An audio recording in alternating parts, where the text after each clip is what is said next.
Good evening, everybody. It's your Pastor Jonathan Lowder, aka Pastor J, the Mount Zion Missionary Baptist Church of Bolingbrook, Georgia. Um, and we are here tonight again for necessary conversations.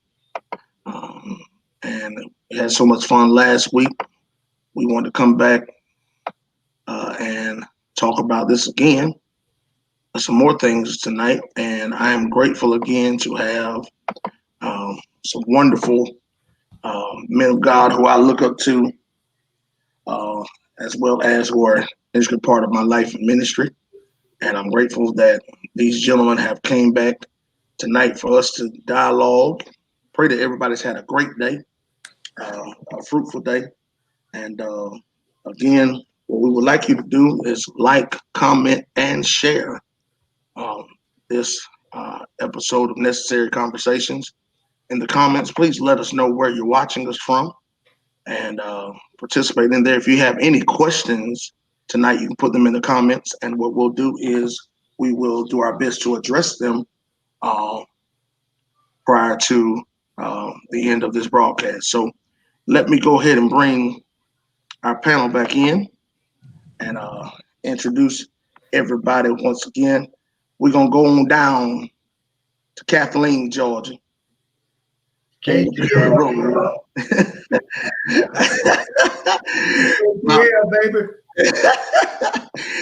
I call him my other. He's considered my other uncle, and some days I call him Pop because he gonna lay it down, y'all. And he is the one and only pastor of the Piney Grove Missionary Baptist Church. There, y'all get him, Pastor Lonnie Slater. Say what's up to the people. Hey, good evening, everyone. I'm looking forward to the conversation on tonight as we talk about taking our churches to the next level in COVID-19 and what do we do beyond COVID-19. I'm looking forward to it with my colleagues. And yes, I've been to the mountaintop.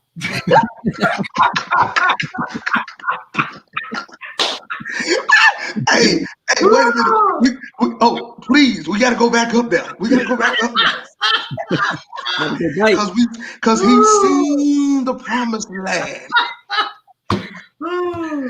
Hey, let's go down to Elko. Some call it Hawkinsville. Either way, you know who we're talking about. He is the second. He gonna get me about this. He is the second most biggest Georgia Bulldog fan on this line. The second biggest. You know, he wore his shirt tonight just to prove it. You know, and he is again. He's my other uncle and pastor of the Green Grove Missionary Baptist Church there. Y'all give it up, Pastor Derrell McIntosh. Say what's up to the people, man. Hello, everybody. It's just great to be back with you tonight. We're expecting God to give us insight and clarity on some powerful subjects. So God bless you. It's good to be here. Yes, sir. Yes, sir. Now we all must rise on this one because, you know, this is the 3G connection. And you have to make your way down South Davis Drive in Warner Robins, Georgia, right up the street from what we call the MAC, McConnell Talbot Stadium, which was the original parking lot for the football games back in the day. You got to be from Warner Robins to know what we're talking about. He is the guru himself, and he is Matteo's boo. Praise the Lord. And the pastor of Union Grove Missionary Baptist Church. Y'all get up for my uncle, Pastor David Anthony Clarke. Senior, we'll say what's up to the people, man. He froze. I wonder why he froze. He froze. He the only one froze and stuck. Lord have mercy. Oh, look, he's gonna come back in after that introduction. That was funny. So while we waiting on him to come back in, and I'm not gonna reintroduce him again because I can't go back through all that again. Listen, we talked about a lot of stuff last week and pertains to what we learned about COVID-19. Here he come. Hold on. There, he's back, ladies and gentlemen. Yeah. He's back. Michelle's boo. We bow down. Yeah. See, when you get a good introduction, it just calls you to rapture off the screen. Praise God. I'm glad to be back, man. Cox internet is awful in Kathleen. I don't know if Pastor McIntosh has issues too, but man, Windstream is no better. Cox internet is awful. But thanks for the invite. Glad to be here. We straight now. Hey, look, I'm in Byron, and it's starting to rumble out here too. So, and I got Cox too. So y'all pray. So yeah, I mean, it's better. We'll be there for. It's gonna be, hey y'all, it's gonna be this kind of night tonight. This is this great. We talked about what we learned from COVID-19, how we've had to make adjustments in our churches, brought encouragement and different ways of how we've been doing worship at our various churches, how our ministry still have grown, how we've moved from concerned about how many people are in the sanctuary and how many people are watching us to really how many people are we really serving throughout the week, because that's where our mindsets are. And we got such a good response last week. We had to come back this week because we went easy on y'all last week. We went easy. We went easy. We wanted y'all to come back because now we're not just facing a COVID-19 pandemic. We are in the midst of a political pandemic, which also involves a racial pandemic, an economic pandemic, a system pandemic. But here's the other craziness. It's also causing some tension in the bounds of the church. Because a lot of us, we say thank you, Jesus, and hallelujah together, but we don't think the same way when it comes to our political values and political views, because I guess sometimes we really don't want to look at, how really the decisions we make, affects all of us. So we've got to address some issues tonight, because I want to start off like this. What is, and I'll throw this at Pastor Slater, and then whoever, I'm coming at you first. And look, since we gonna go there, because look, Pastor McIntosh got on the Bulldog shirt tonight, so y'all already know what's gonna happen here. And so we have our sins and griefs to bear. He's a Bama fan. We ain't gonna hold that against him. Roll Tide. But that Tide done ended the night. So what should the relationship be between the church and politics?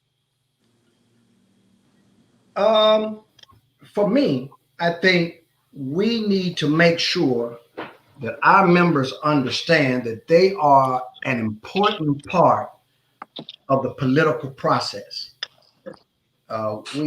One thing we have to understand is you have to have a moral and a biblical worldview. And for me, my candidates are who I support, not as a pastor, but who I support as Lonnie Slater, has to somewhat align with my biblical and worldview and my moral worldview. Now, they don't have to get it perfectly right, but they've got to be somewhere in that ballpark. And I think we've got to educate our church members on what the issues are, not what the color is. What are the issues? Yeah. And which candidate, based on your biblical and moral worldview and the issues at hand, best address those. And that's who you vote for. And sometimes we just have to accept that you just have to vote for the person who gets the closest to your biblical and moral worldview, because no candidate may land on it. Right. So you have to vote intelligently. I think we have just said, hey, look at the color of their skin and let's vote that way. But no, I don't particularly. Now that's a plus for me. Don't get me wrong now. Right. That's a plus for me. But you've got to meet some earlier criteria as the biblical and moral worldview that I have, the issues as I see it, the resolution of it, or how do we go about that? So that's where I am, and I think we need to make sure that our churches are informed voters. I like They that. are informed voters. And then let me say this: here's a strategy that doesn't work anymore. Here's a strategy that's not working anymore. We can't guilt our young people into voting. Saying, your grandmama, mama, all them, suffered, bled, and died. That argument got us to the polls. But that argument is really not working so much for the generation. I don't know what you call them, X, Y, Z, nonners. Yeah. Yeah, that's not working for them. We can't guilt them to the polls. We got to tell them the facts about why it's of necessity for them to go to the polls. Yes, we should teach them the history behind us being allowed to vote, but we can't guilt them. That train has left the station. All you got to do is look at it. That train has left the station. So I'm gonna let some of my other colleagues get into this because I can get hot with this voting thing. But I think we need to make sure, as if we're talking about the church, we've got to make sure that we tell people, you need to know what your biblical and moral worldviews are. You need to know what the issues are in your community, your state, and in your country, and listen to the candidate who best fits those and that can address that. And that's who you vote for. And if they happen to be the same complexion as you, then that's a plus. But if not, then you have to go with who falls into the biblical, moral, and has a resolution for the issues. Right. Pastor McIntosh, jump in there. I agree with Pastor Slater said, and I also think it's imperative that we don't become a monolith as it relates to we all vote the same way just because of a political party or as Pastor Slater just said, a race.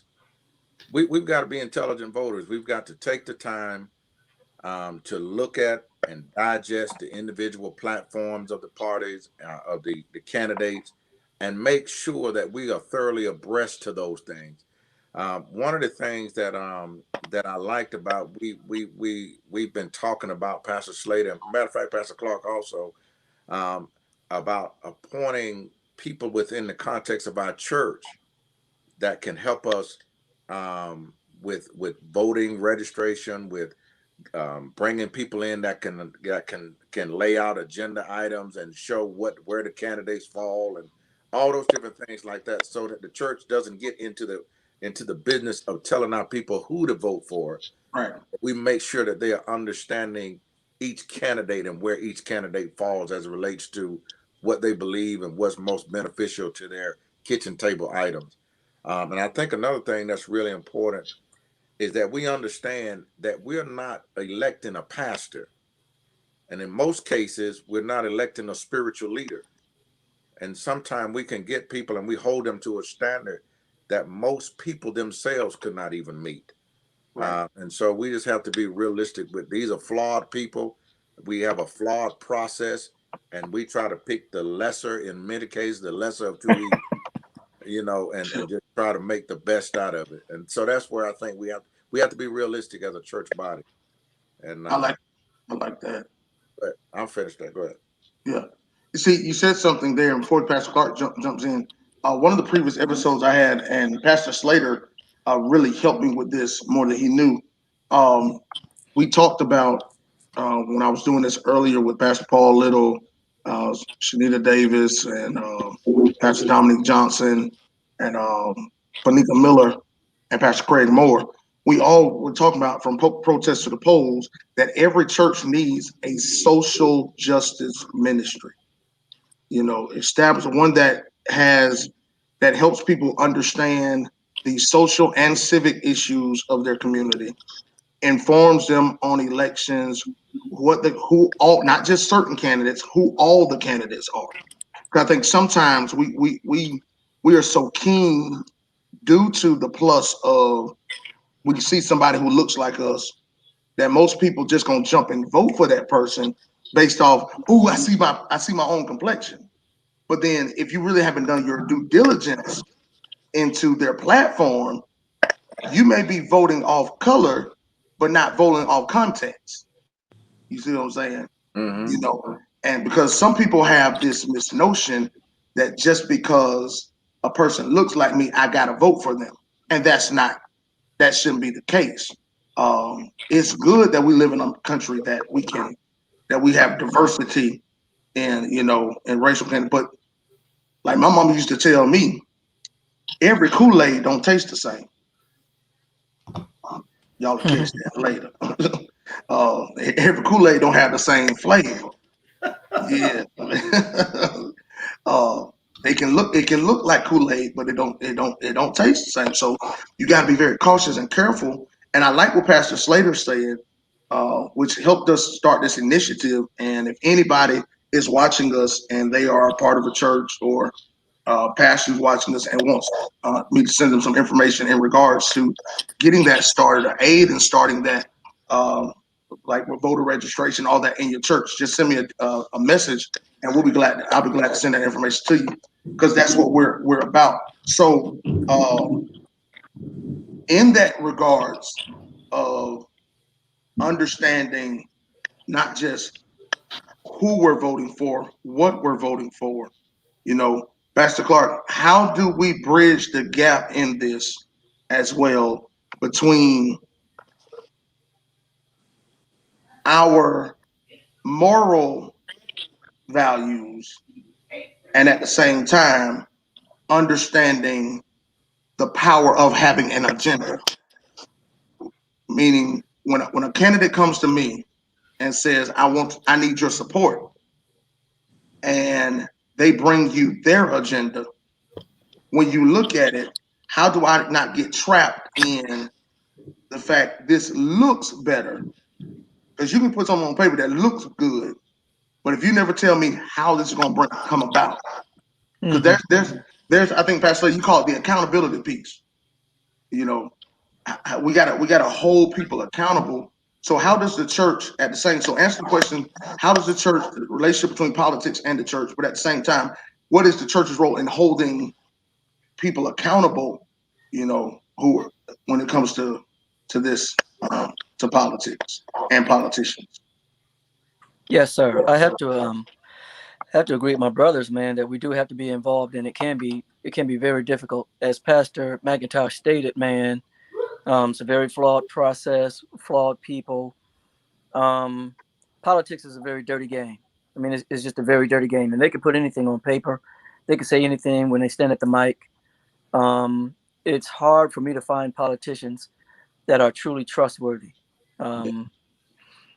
Unfortunately, man, it's hard to also find politicians, as Pastor McIntosh stated, that's going to truly line up with where you are, with your worldview from a biblical standpoint. So many times you have to choose, as he stated, the lesser of two evils.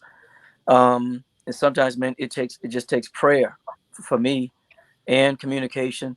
It also helps, especially with local politicians or local candidates, when you can sit down and have conversations with them, whether it's on the phone or in a meeting, and you can hear their heart. We've done that. We've been able to sit down with some of these guys who hold the seats, those who are looking to hold the seats, and you can get an idea as to where they're coming from, and they can also get an idea as to where you're coming from as well.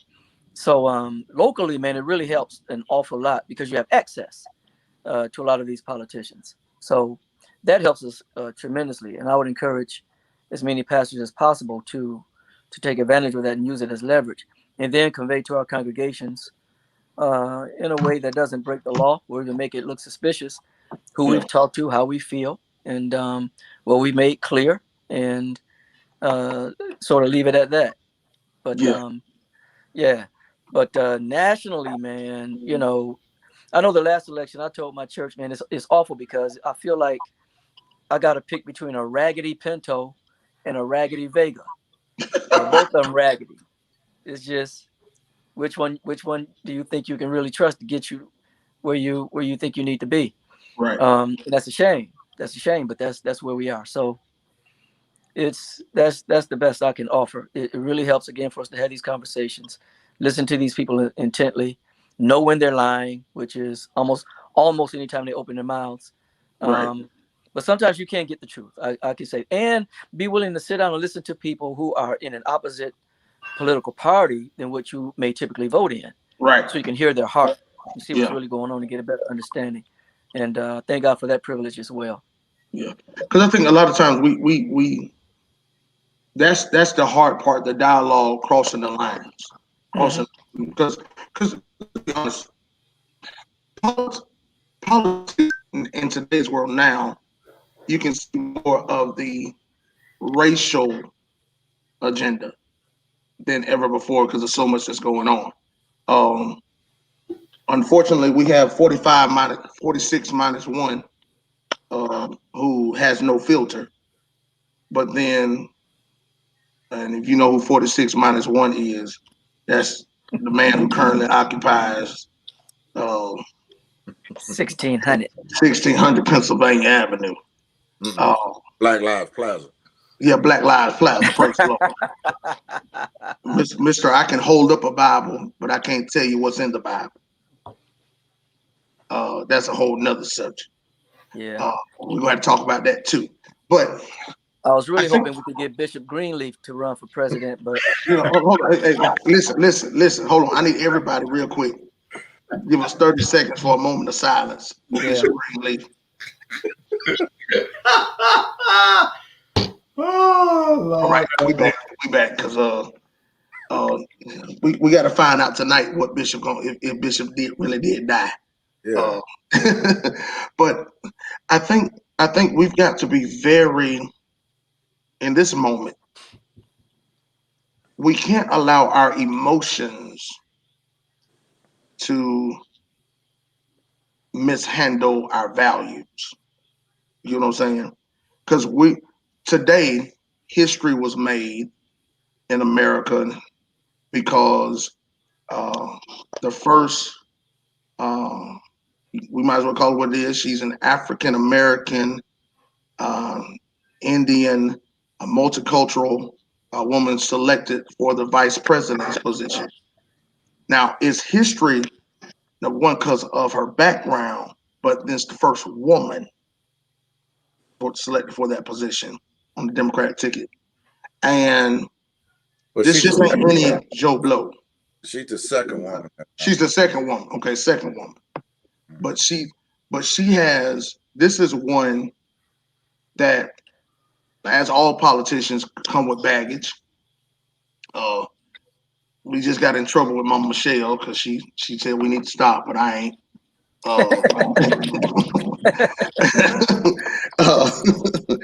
So this is going to be interesting because sometimes, and I saw this quote, the person selected is a part of a deeper strategy of trying to get the votes of a certain demographic. You know what I'm saying? And 2008, when President Barack Obama came on the scene, well, he was on the scene before because he got noticed in 2004 at the Democratic National Convention. He came with "Yes, we can." He rose really out of nowhere, and it took off. But people failed to understand back in '88, Jesse Jackson was sitting there going in hard. This is, but yeah, so we keep getting we keep getting closer and closer and closer, and now with this selection, some people agree with it, some people don't. To each his own, but there is a bigger picture, and we don't need to allow our emotions to cause us to get lost in the fact of just saying, "I'm going to do this because I would hurt." Now, don't get me wrong. I'm just going to say it. Anything is better than what we currently got in there right now. But again, you got to understand, people are, how can I put this? Because of the racial tension that's in America, because of some people still, because of certain bases that certain candidates are appeasing to.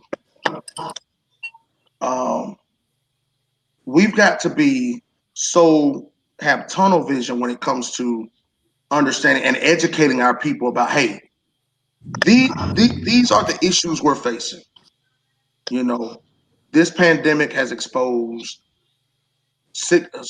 how sick people are, not just with COVID-19, but how sick they are in the head.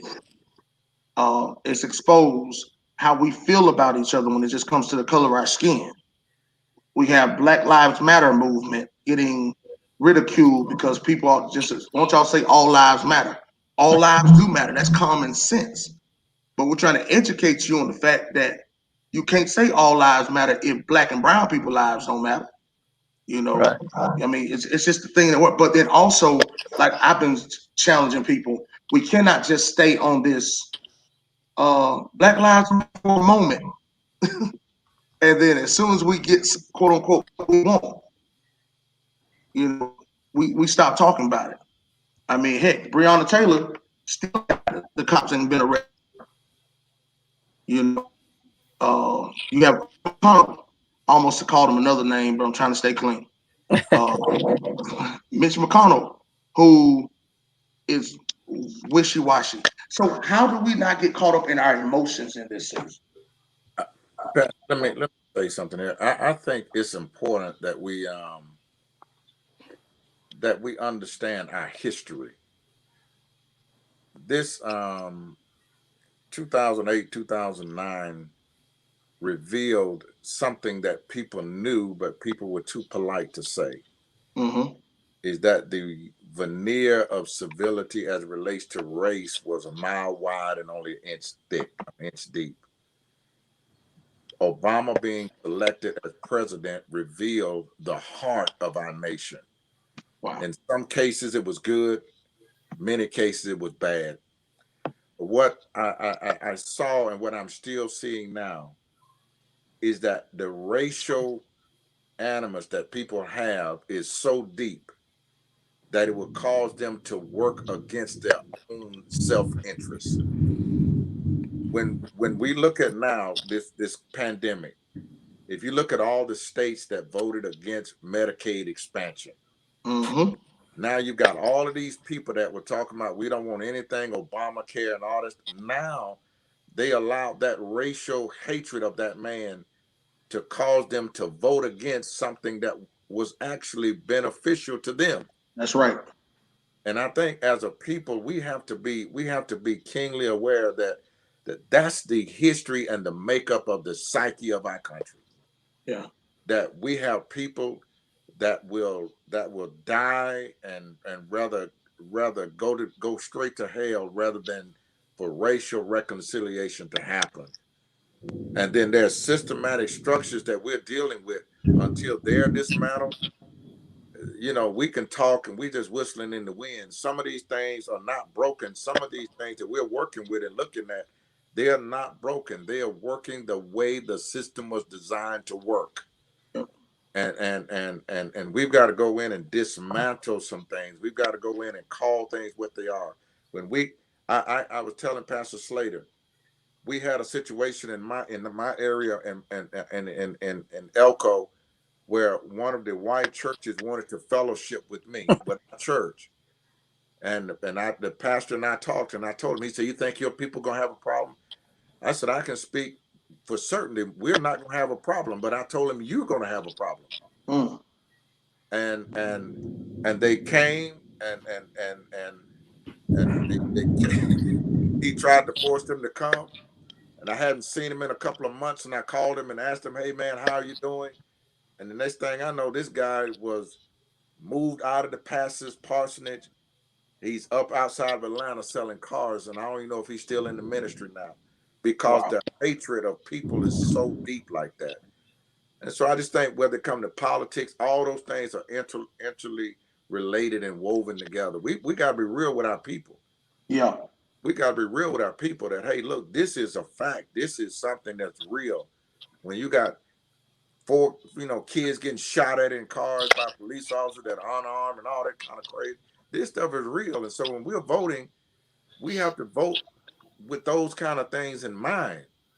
not just this, it's going to be better and we're going to say come by y'all later on or whatever. We've got to be honest with our people as it relates to those things. Talk about that, Pastor Lake, because again, this thing is deep. It's deep. Talk, man. Let's just face it. Hatred in this country could not exist if it hadn't been sanctioned by the church. Right. Say that again. Let's just go ahead and take the sheets off here. When you have doctrines in churches that are unbiblical, in Bibles, we call them heresy. Yeah. And we've had the doctrine of the curse of Ham, which there was really never a curse on Ham. The curse was on the fourth generation Canaan or the son Canaan. And that was perpetuated for centuries. Mm-hmm. Yeah. Through the church, that those people of darker hue were inferior, they were accursed, they were meant to be enslaved. So you can say the all lives matter for somebody who doesn't know. When you have in constitutional dialogue that most African American people who were dark-skinned people were only considered 3/5 of a human being, all lives didn't matter. Right. Amen.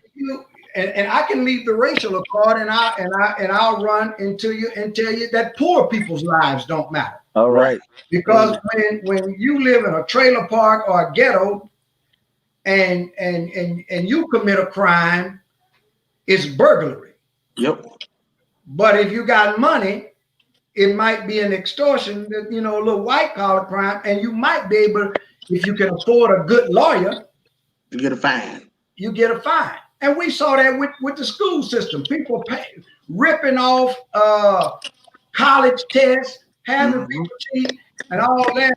And, you pay a little fine, do a little couple months, and you gone. That's because you got money. Mm-hmm. But we had incidents where we had people, or one lady I know of in particular, who just wanted their child to go to a different school district because it was better education in that school district, falsified the school district where the child lived, and went to jail, went to prison for that. Yep. 5 years. 5 years. Yep. Yeah. So poor people's lives don't matter, no matter what color you are. So we say these heresies. And then the sad part about it, these heresies are perpetuated in the pulpit. Understand, in America, nothing can stand unless it's sanctioned by the church. People think the church is not powerful. The church is powerful. If you don't think Donald Trump didn't hold up that Bible for a reason, if you don't think 2 Corinthians or 2 Corinthians went into a bar, you don't think all of that stuff, you don't think churches, why do you think these politicians come to the churches? Because they know we don't even know our own power. That's it. But they know our power. And see, it's key you say that because and so we've got to, and people, there's a thing called the fog of war. People just throw stuff out, so they hope you'll run to the all lives matter dialogue so that you'll lose your focus on Black Lives Matter. Well, we all know in utopia, in a utopian world rather, all lives do matter. In the church, all lives should matter. All lives don't matter. Hands down. We got to come off this hypocrisy, and this hypocrisy begins in the church, and the church has to call out the heresy that it instituted that supported all lives didn't matter. Now watch it. All souls matter, but not all lives, and there's a big difference. And I'm gonna leave it right there. And see, Pastor Clarke, jump in here, because again, Pastor Slater just said the church needs to recognize the power it has. Because here's what has happened. The church has started running to the politician when the politician should be running to the church. I'll say it again. The church, we have people in the church. We want to, because think about it this way. When Donald Trump first got in office, you had Paula White, you had Jensen Franklin, you had all these so-called mainstays in the church who all of a sudden just started flocking to him. Oh, he got wiped out again. And I mean, think about it. Now, where they at? Where are they now? They Paula White, Jensen Franklin, who was so all them going to pray for him, lay hands on. Hold on, let's not trip it. Wayne out of Detroit, Wayne Jackson, Darrell Scott. When I saw it who have were hooked. I ain't gonna say they were hooked. Yeah, that's about money. It's yeah. about money. They don't care about lives. And now that lives online, lives are being taken. I ain't heard Paula White open her mouth. I ain't heard Jensen Franklin open his mouth. I ain't heard Darrell Scott open his mouth. I ain't heard none of these guys or ladies who were so talking about Trump is God's man for this seat. Ain't none of them came and said nothing about this. And here it is. He's getting election season is coming up. And you pastor predominantly black people. You see what I'm saying? So with this racial tension, the church needs to open its mouth and say, hey, what we ain't gonna do. We as pastors cannot succumb to, the handouts. You get what I'm saying? Because there are some pastors who like in their hand, they're like, oh, put this in my hand. No, I can't do that for you. Because we have to have strategy, structure to take to no matter what they bring to us, say, hey, no. What is your stance on this? Like, because you want me to vouch. I know Pastor Clarke, you don't allow them to come to your church. You ain't allowing the politicians to come to your church. No. COVID-19 blessed a whole lot of churches that politicians can't come. Praise the Lord. They can come, they just can't address the congregation. There you go. You can come to our church and worship, just not address congregation. If you want to talk to my people, you need to hold something outside from here.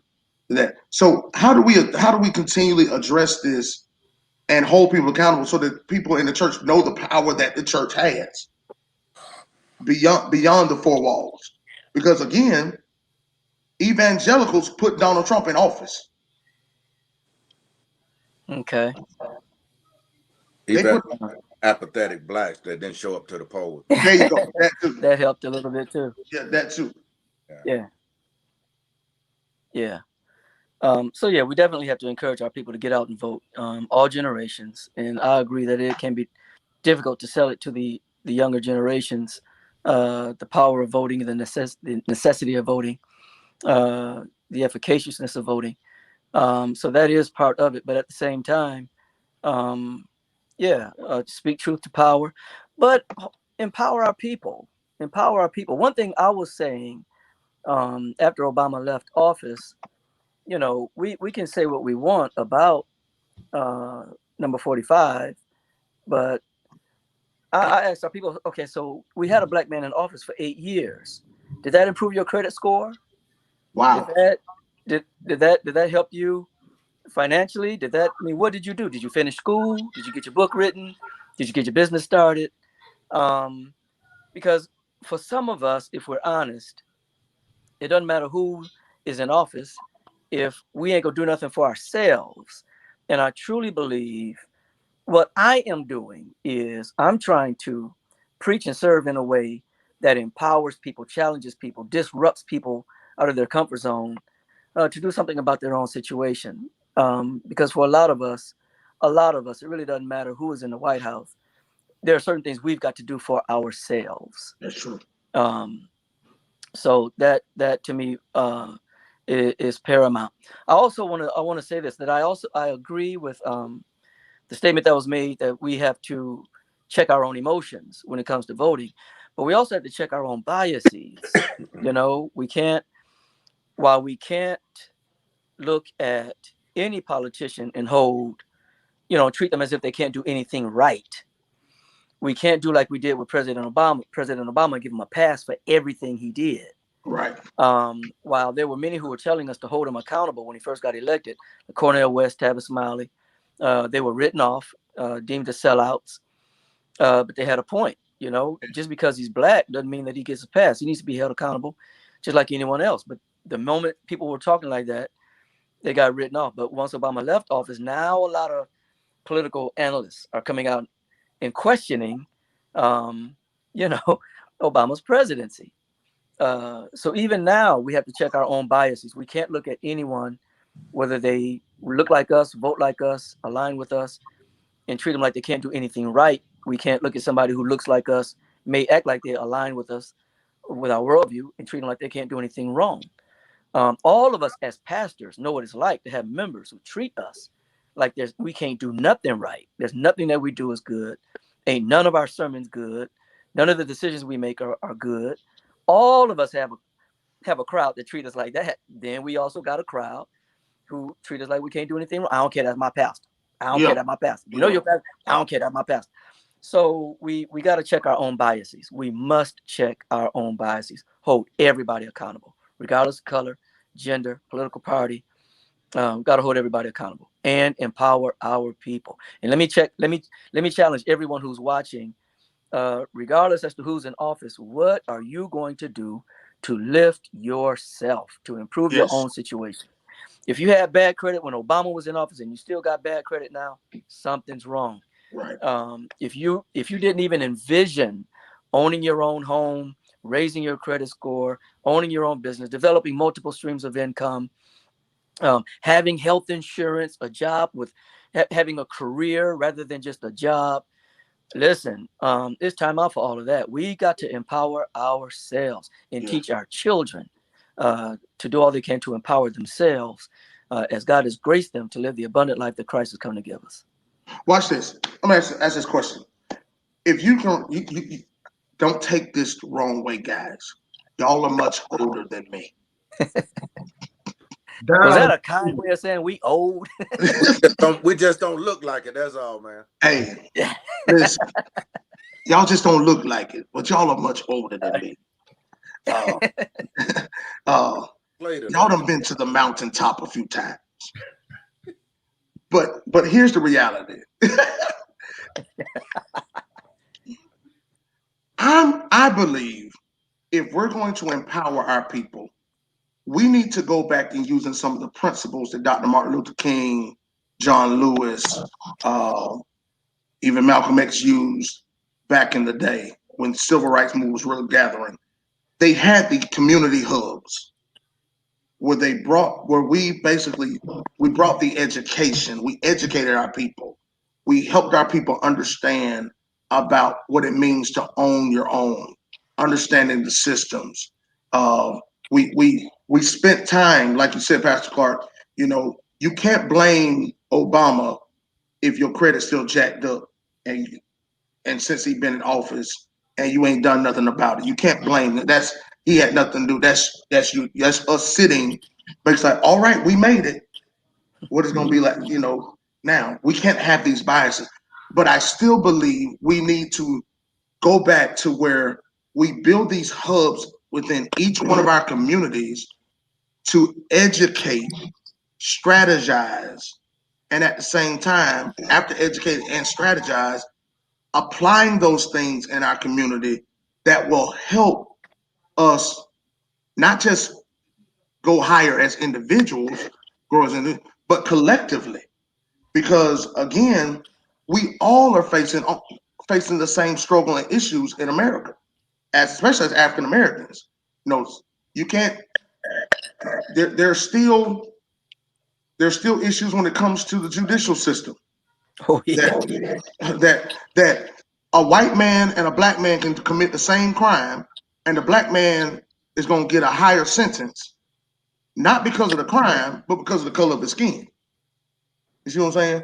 The educational if he's system, black and poorly represented. poorly represented, right? Yeah. There it is. Because that's back to the wealth piece you were addressing a moment ago. Exactly. If you can afford great legal representation, you got a better chance of. You got a better chance. Yeah. But how many? Everybody can. I'm sorry. Right. Everybody can't. Ben Crump can't represent everybody because everybody can't afford Ben Crump. We can't raise Johnny Crockett from the dead. Can't raise Johnny Cocker from the dead. I ain't gonna tell y'all what I said Sunday in my sermon. But all poor representation also hinders us. We're not represented in the government like we should be. We're not represented in the school systems like we should be. We're not represented in the hierarchies when it comes to the economic structure in America. We have all these things that we really need to be establishing and getting our people to understand it. But then I think too, we also got to stress the importance of it. Because I can teach you all this stuff, but if it's not important to you, I'm just blowing wind. So how do we get people to value the fact of personal development, economic development, educational development, political development?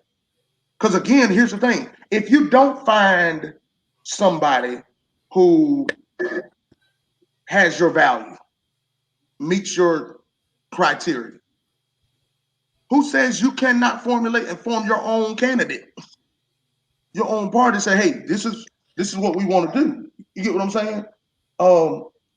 So how do we get people to value what we have, value who we are, value what we got to offer, so that we're not sitting here just like we're on the same train again, we're on the same rodeo again? Because you're right, Pastor Slater. You can't force nobody to say you need to go vote. We can encourage you, but if you ain't looked at everything I'm dealing with, I may not have time to go vote. Yeah. You know, I may not have the transportation to go vote. Pastor Jay. Yeah. Let me ask. I think, man, we have to come to a place where we have to be honest with ourselves. I think you use the historic heroes of Dr. King, Malcolm X, and John Lewis. But I think they were dealing with a different mindset within our own community during that time, where there was a sense of community. There was a sense of family structure. Yeah. That was an era when Black pride, say it loud, I'm Black and I'm proud. But there's such a obvious and tangible, man, where it is almost to the place where many of our people hate themselves. Mm. And it's expressed in how we deal with the lives of each other. And I think until we address that, we can go back to all the political things, but some things we can't write off as just being Obama or Trump or where, fathers taking care of their children, Right. mothers doing the things they are supposed to do, our children carrying themselves. I was driving today and I seen a young man. I was like, why in the world would you walk around looking like that? Yeah. What happened to an era where we were a proud people, a people that respected themselves? Yeah. Therefore, we garnered respect outside of ourselves. And so a lot of that, we've gotten to a place now where we've grown to me. Now, this is just me. We've grown to a place where we've grown to the stereotype. They're going to do this. We're consumers. We don't produce anything. I was reading an article that said blacks in America, in terms of GDP, stand for a symbolic of the 9th richest country in the world, Black America. Mm-hmm. But when you look at how we use that economic clout, we don't spin it on our own as a standard. If it's Black, it stays back. We put standard, just like when Obama. When he said that about Obama. Maybe Obama wasn't held to the same standard, but I think the standard was not the same for Obama as it was for other presidents. I just believe that. Yeah. And so I just believe that we've got to deal honestly. I remember when Bill Cosby put that that write-up about exposing our own laundry. I mean, he got hammered over that. Yeah. But much of what he said was absolutely true. And I just think sometimes we've got to own our own situation. We got to own our own. Nobody's forcing us to be where we are as it relates to all of our people. Yes, there's systemic racism, but everything wrong in our community is not based on race or the white man. You know, everything wrong in our churches is not because of racial problems. There's some issues that we as a people got to take ownership and say, we can fix this ourselves. And we don't need somebody on the outside coming in. We know right from wrong. You know, but we got to call right. Well, let me ask you this. Yeah. What, remember how we used to always use the line, it takes a village? Absolutely. What happened to the village? They got cars and houses. The village became suburbs. The village became, it's a dog-eat-dog world. You get yours, I get mine. If you don't get yours, I'm not going to help you get yours. You stay over there. You know, it used to be, now, I know, Derrell McIntosh, I know you know about the States. I know you know about the Pines. You know, Long Street. You know, those were the areas in Middle Georgia, especially in Warner Robins. If you grew up in that area, those were the areas where everybody knew everybody. If you got in trouble at Derrell McIntosh family house, by the time you got home, your parents already knew what happened. There was no way you was gonna walk down the street with your pants hanging off your butt, and any of them was just gonna let you just keep walking, you know. And see, most of the times, well, in today's world now, we just dismiss it like, oh, that's the fad. For me, I can't do that, especially raising two sons now. And you have a daughter. And so why would I want, if I wouldn't want my daughter dating anybody who's gonna come with their pants hanging off their tail. But maybe has the village educated them on what that really means? Well, here's what I think happened to the village. The village, well, let me start it by saying this way. An old man told me once, who I sat down with as a pastor, said, have you ever looked at the old churches and the new churches? The old churches didn't have parking lots. Mm-hmm. The new churches now got more parking lot than they got building. Right. And here's the reason. Because the people in the village used to go to church together. The church was in the community, so the people in the community walked to the community church. Wasn't no need for no parking lot. Right. But now, you go to church now, you need a parking lot big or bigger than the church, because the people who you pastor don't even represent the community that the church is in. Oh. So that's an issue. And secondly, another issue is, you know, we can say what we want, but drugs infiltrated the community. Back in the day, you know, the biggest problem we had was somebody got drunk. That was the issue. But now these people are, you know, your neighbor now is high on some stuff that you know, they got some names of stuff out there, you know, Flocka and, you know, and Peace. You know, we had all those names, and that stuff was poured into our community intentionally. Right. So when we start talking about the village was destroyed. The village was purified. The village wasn't necessarily destroyed from within. And people want to not recognize that there was, let me tell you, I grew up in East St. Louis, so I can, you know, we got the East St. Louis massacre of 1917, and we how drugs were infiltrated into that city. But let me tell you, and drugs will tear up a village once it gets in there, because this is how you do it. Don't ask me how I know how to do it. I'm just telling you how you do it. What you do is you offer a people in pain something that will relieve that pain, at least momentarily. And you give it to them for free. That's how you start it. And then once, for that brief moment, they feel the release of that pain, they'll pay for that feeling continuously and continuously. Right. Chasing it. They'll chase that feeling because nobody wants to be in pain, physically, mentally, emotionally, socially, economically. And if there's something out there that if for at least a moment will make me feel like I'm not in this mess that I'm in, I'll take it. And I'll give it to you for free. Because guess what? I'll give you the first hit free. But the second, third, and fourth, I'll make you rob from your own children. Wow.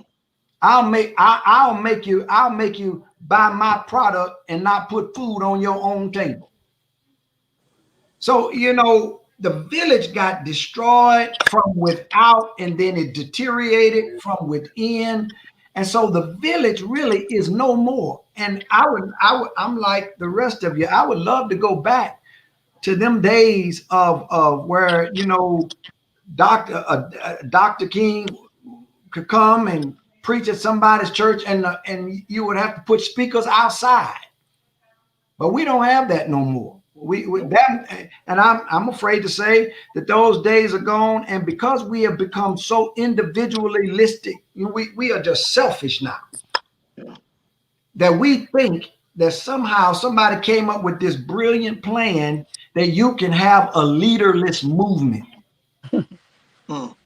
And whenever you start subscribing to the idea that you can have a leaderless movement, those who are in leadership don't have to invite anybody to the table because there's no one to invite to the table. Right. So let me leave that one right there. Let me, if I may. Go ahead, please. I would like to add that I remember when I first heard how integration hurt us. That this conversation we're having, if now you talk about how old Mac and Slater are, if there was some even older cats in their 80s or so from the South, they would probably add to the conversation that integration hurt us, because prior to integration, the village, as far as Black people are concerned, we had to resort to the resources that were within our community because we either couldn't afford or wasn't allowed in other stores, and the jobs were so limited. At the same time, in addition to integration, man, poverty, look at the overwhelming destructive power of poverty, which is still an issue. Some would say that it is the most pressing issue of our time, poverty. So when poverty hits a community where either there are no jobs in the community, in that particular community, or the people in that community aren't qualified or aren't allowed, those jobs, poverty comes in. You make sure the schools don't have the resources, don't have the funding. When poverty, Pastor Slater, is undergirding that pain, along with hopelessness, to where people feel like the only way they can cope with their hopelessness and their pain is to get high. That has an awful lot to do with it. I was on a Zoom call this afternoon, and the person was giving a presentation on the various companies that are in Middle Georgia that have been allowed to that have come here and generated hundreds of jobs. Frito-Lay, I think it's Sanders. It's a German company here in the area. The Base, and these people are pumping tens of millions of dollars in our community and creating hundreds of jobs that Warner Robins had to compete for.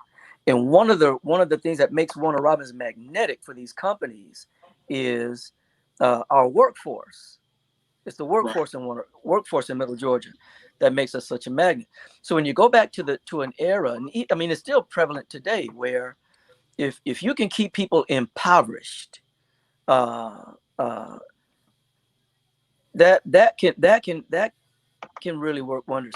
So when you talk about what do we have to do to lift our people, and how do we get in this situation? Some would say integration had a lot to do with it.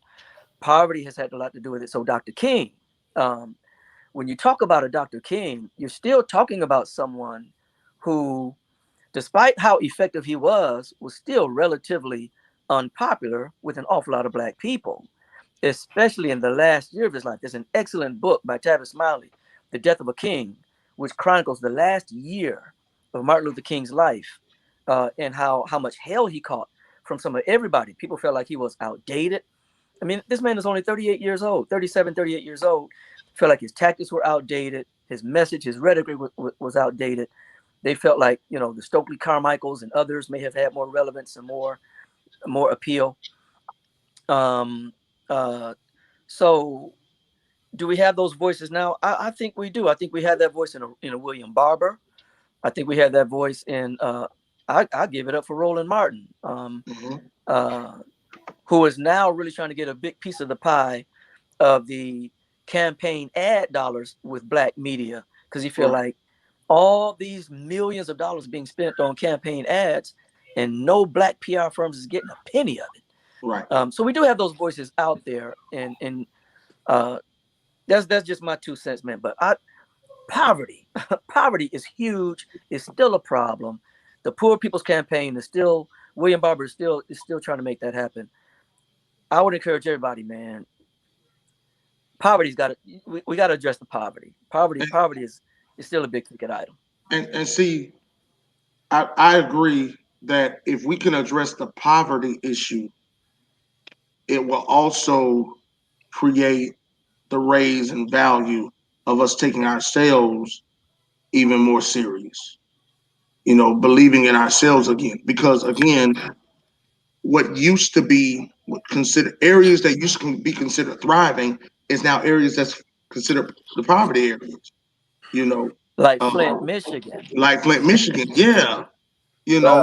Places that was like what you can consider the Black Kingdom, are now, considered impoverished.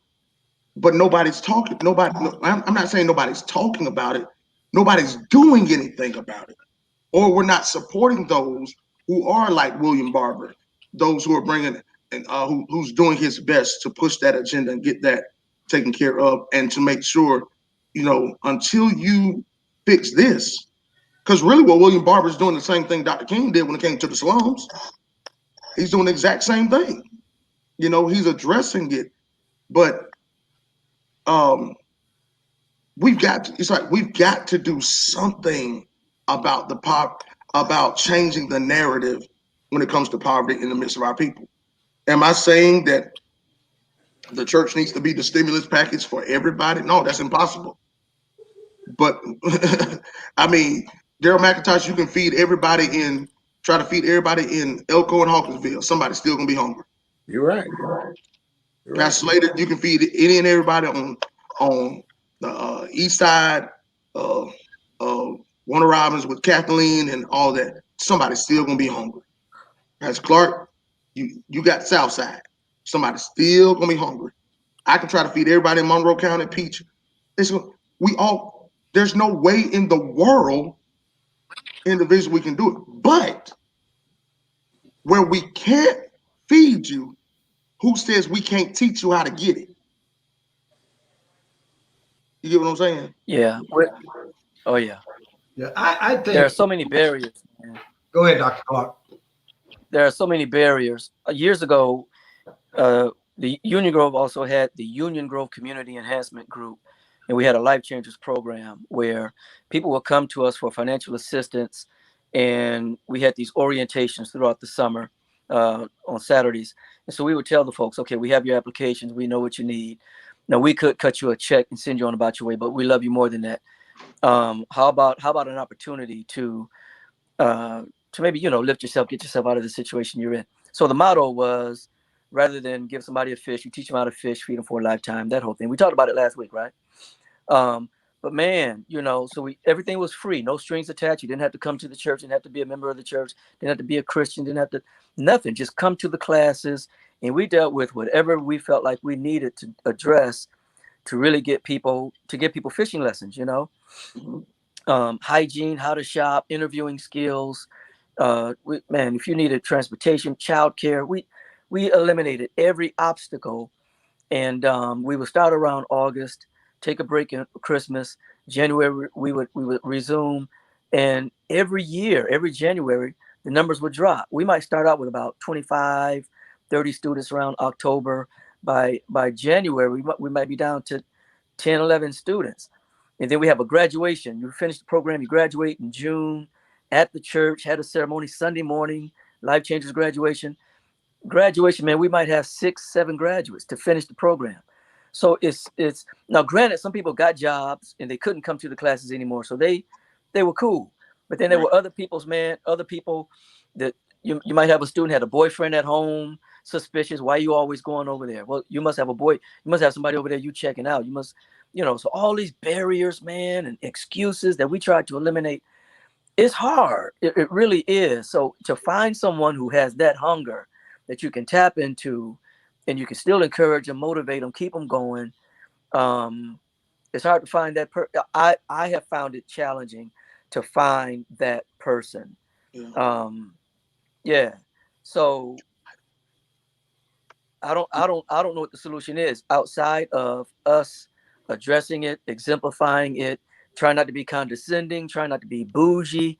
Man, I broke down and wept so many times because I feel like, man, am I preaching a middle class gospel? Am I preaching a bougie gospel? Or do I really believe that you can come up from nothing, with Christ and really do something with your life? And I really do believe that you can. I got too many in the cloud of witnesses of people who came up from nothing. Yeah. And through the power of Christ and faith, tenacity, determination, support system, getting knocked down, getting back up, man, they made it, So it's hard to find somebody. It's hard to find an awful lot of people with that much grit, that much determination, that much passion, that much relentlessness, man, that much resilience.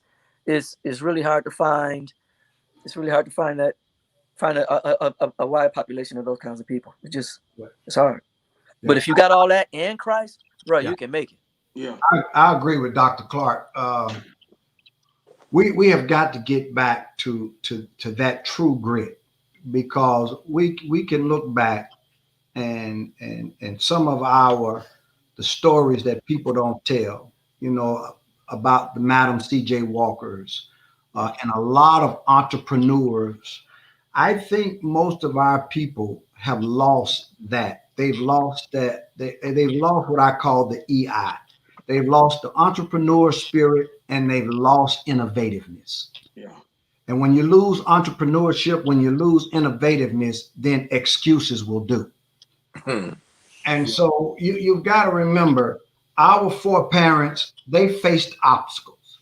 They didn't have laws on their side. But guess what? They found a way. And I think now we have just stopped looking for ways to be successful, because it has come, excuses and blame have become just our modus operandi. I remember when I entered the Air Force back in 1985. My dad entered a different Air Force than I did. He entered the Air Force in 1956. Wow. And he had stories about the Air Force that I wasn't sure that I wanted to be a part of. But then he told me that even though they faced certain obstacles and stuff, he was innovative enough to still find a way to get himself promoted in the midst of all of that. And his advice to me when I came in was, son, you may receive a whole lot of pushback, but don't you ever lose your entrepreneurial spirit and your ability to innovate. And I later found out in military terms that was to adapt and overcome. Yeah. And we've got to bring those terminologies back to not only us as a people, but to anybody. life is all about obstacles. You're going to have obstacles in the church, on your job, and obstacles don't matter whether you're white or black.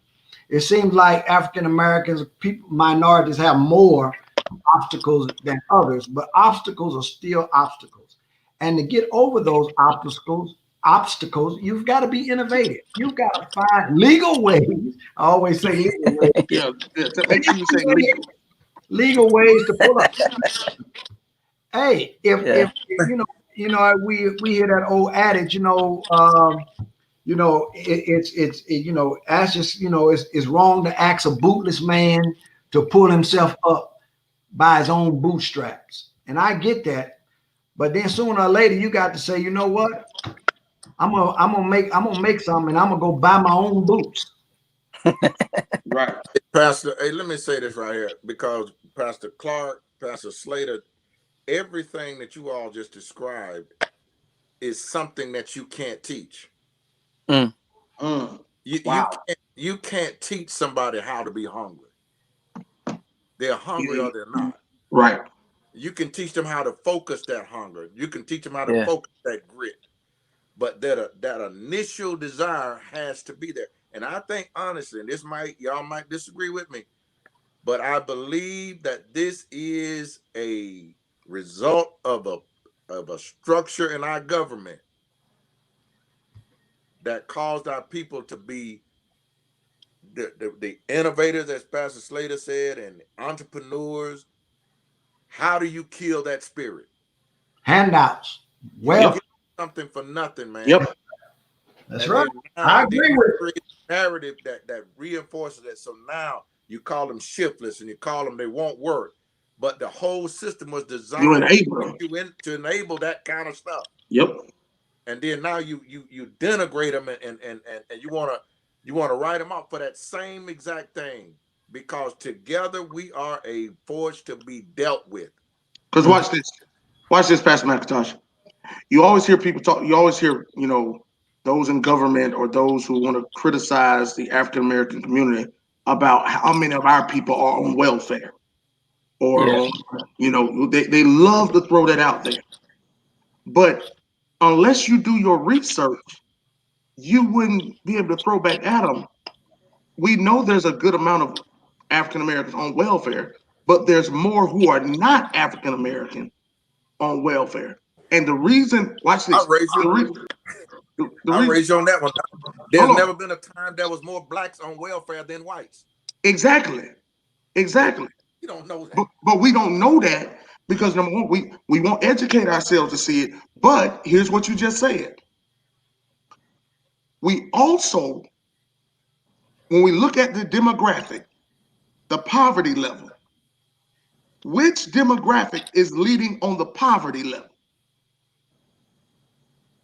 Which demographic do you see more? Watch this. You'll see more of us in line for handouts than to lift somebody up. Mm-hmm. Our mindset, our mentality has always been about, if it's free, let me go get it. Go get it. Let me go get it. But now let me warn y'all something. The only reason why you see us in the handout line is because that's who the media is showing you. Exactly. That's another thing. I'm telling you. That's another thing. I can tell you right now, with my food giveaways. Yes, sir. Black and white. Yes, sir. Same with ours. But at the same time, let me just throw this in real quick. There's a language issue with all of this too, because while there may be a bad light cast on persons who are on quote unquote welfare, for some reason is not seen the same as other persons or entities who get subsidies. Yes. So so it's it's all the same. Handouts, whether it's welfare, subsidies, they changed the language because subsidies sounds way better. So just a little more sophisticated. Yes, a sophisticated it goes to way. Other persons, and subsidies may go to persons who may get some incentive to produce, right? Or not still a handout, or not produce, not produce. But you still paid not to farm work they didn't do. Exactly. Paying them for exactly. So this is again what I'm talking about, where we have to educate our people to say, if you don't want to be in this right here or be considered this right here, you and I've got to do our part to get that grit back, that drive back. Because I tell my youngest son this all the time. Y'all know I got two sons, and I love both of them, and I have to tell both of them, I can't put the dog of your daddy in you. Yeah. Either you got it or you don't. I can try to motivate you, but you got to motivate yourself to let that dog come out, to keep that grit. Because again, at some point in time, you should get tired of always having to ask for help. Okay. Let me throw this in. This and Pastor McIntosh talked about how we can become some of our people can become so dependent on the government. I wonder if some of our preaching can make some people too dependent on God. Wow. Yeah. Just trust God to open that door for you. Trust God to make a way for you. Trust God to show you favor to where even if you have bad credit, you can get the house. Trust God to make a way out of no way. Trust God. And I agree with that. Yeah, trusting. Beyond a shadow of a doubt, yes, trust God. But I wonder if we preach a gospel that makes our people too dependent on God. I think we need to preach a gospel that facilitates entrepreneurship. What you're going to do with your 1 talent, 2 talents, 5 talents. Yeah, Jesus didn't hand the keys to he didn't hand the kingdom over to 11 lazy, shiftless men. Watch this. Clarke. I'm finna shut it down right here. God ain't never called nobody who wasn't already working. Right. That's true. Yeah. Yeah. Nobody who wasn't already working, he can call. Yeah. All of it. Even when it came to choosing his disciples, all of them were doing something. All of them. Even Matthew in his hustle. Even Luke Luke was a borderline snitch as a doctor, as a physician. I mean, anybody. So I think we need to be careful what we're preaching. Because our preaching sometimes it really not balanced. It's not balanced. It's like we've made ourselves not even codependent. You see what I'm saying? We made ourselves like, okay, I can just name it and claim it. If you speak this right here, put that. I believe if you decree a thing, it shall come to pass. But faith without works is dead. So if I'm not working, if I'm gonna preach the totality, the truth of the gospel, I've got to preach that when it comes to us trusting God, you can't say you fully trust God to do something and you ain't already doing something yourself. That's really, because again, our preaching sometimes caters to laziness. Yes, sir. I mean, think about it. Okay, this is gonna get me in trouble too. The reason we're seeing lazy congregants because we got lazy preachers. My. Lazy pastors. I said it. Ain't none of y'all. But here's the reality. Where before the internet, before YouTube, we had to still pull out a book, commentary, read the scripture, study it, break that thing down. I know guys now, never mind. who will go and not preach a rhema word from God or something they study. They'll go pull something from Sermon Central or off YouTube that they heard somebody else do, and they know where they going. Ain't nobody else gonna watch YouTube because the main folks who watch YouTube is preachers. So I can go get that, print the notes out, or have a program on my computer that'll print it out for me and try to say everything they say. But I ain't did the work. And then want to talk about how they dumped the house. No oil. No. See, we are aiding and enabling laziness because of our own laziness. And so for those of us who are trying and striving to change that narrative, to say, hey, it's my job as your pastor not to enable your laziness, but to say, in the midst of you trusting God, give God something to work with. Yes, sir. Give him something. Give him something to work. If you believe in God for a house, clean your apartment. Don't purchase. Don't be purchasing all this stuff on credit. That's gonna kill. And you're talking to somebody who had to learn, who had to really learn the hard way. You know Yeah. what I'm saying? Because I mean, shoot, when you came straight out of high school, went to college, when I walked on the campus at Clarke, Atlanta, there was the Discovery card table sitting right there. Mm-hmm. Ain't have a lick, ain't had nothing in my name. You know, you used to go to KB's and just put your suits on credit. and you building your credit off 7-button suits. No, everybody can't have the custom logos like y'all. You know, I'm still trying to get off the jeans and I'm just saying what I'm saying. But it's not, the drive is not there anymore. And so if we want to bring that grit back, we've got to really tell people, hey, stop knocking people who pulled themselves up who said they pulled themselves by their own bootstraps. No, they knew their bootstraps, they had to do it because they believed in themselves and they trusted God. You know, so they killing me because I called out KBs. Yeah, I called out KBs. I'm sorry. But I mean, you're right, Pastor Clarke. We have to stop presenting this lazy gospel. This trust God, yes, trust in the Lord with all thy heart, lean not to your own understanding. That basically means, you don't know it all. Right. But in the midst of it, you still gotta acknowledge him and he'll direct your path. Now, him directing your path don't mean he's gonna drive the car. Right. Got to do something. You gotta do something. Yeah. So I mean, this is like Pastor Matt got to sign off. Yeah, we finna sign off right here with this. Hey, everybody, I need y'all to get this in your spirit. It's up to you. It's up to you to better you. It's up to you to better you. You got to motivate. The late Dr. Willie L. Reed Sr. used to say this all the time to fellowship. It was one of his slogans. Who motivates the motivator? And he said, the motivator motivates himself.